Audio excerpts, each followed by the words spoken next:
That's a fact. So if those facts are uncomfortable, I'm sorry for people who feel they need to be critical, but the president has been a longtime advocate of addressing crime. He's never been for defunding the police.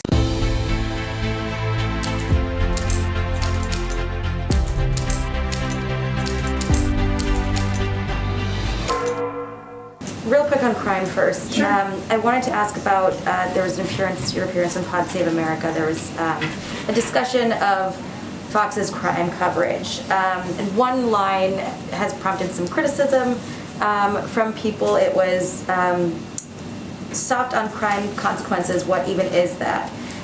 Were you speaking in your personal opinion, or is that at all a reflection of the priorities of this administration? Because the criticism is that it would reflect that crime is not a priority of this administration. Well, I encourage anyone to listen to the full context of the interview and the conversation. What I was speaking to was a chyron on Fox News, since you raised it, which suggested this administration is soft on crime with no basis, given we have had many conversations and back and forth with you and your colleagues about the prioritization of the president to ensure that we are working as close partners with leaders, whether it is Mayor Adams, who he's going to spend the day with on Thursday, or others in the country. And the facts speak for themselves. Well, this is what I was talking about in the interview for the full context. In the American Rescue Plan, there was additional funding to support local cops programs, something that every single Republican voted against. I said in that interview that I know they don't like it when we call that out. I'm going to keep calling that out because that's a fact. Also, President Biden has proposed a significant increase in funding for local cops programs in his budget, more than the prior president. That's a fact. So if those facts are uncomfortable, I'm sorry for people who feel they need to be critical, but the president has been a longtime advocate of addressing crime. He's never been for defunding the police. Our Department of Justice has increased funding, has put in place support for strike forces. And the other fact that is never talked about in these Fox packages, maybe in this one, is the fact that gun crime is a major driver of crime across the country.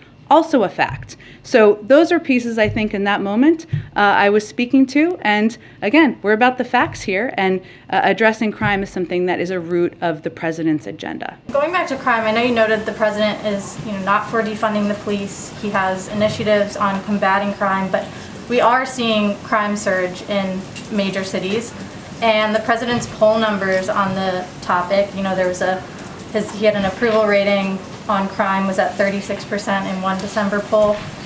Does that indicate to the White House at all that Americans feel Democrats are out of touch when it comes to safety or criminal justice? And what's the administration's takeaway to these numbers and the rise in crime?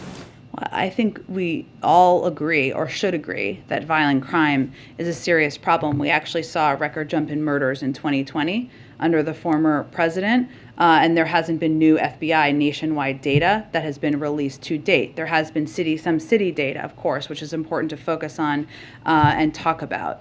Our view is that instead of turning this into a political football, we need to be focused from the beginning of the president's time, all of his time in office, on reducing crime and keeping our community safe. And that's why he's been a long-time advocate for more accountable community policing. That's why he has supported and advocated for additional funding for proven community programs to reduce crime, why he's working to crack down on rogue gun dealers who sell firearms to criminals, and why he's taken executive action to crack down on ghost guns. So his objective is to work with Democrats, Republicans, mayors, local leaders, to work to address what we've seen as increases in crime in some areas, but I would just note that nationwide there has been increases in crime over the past few years.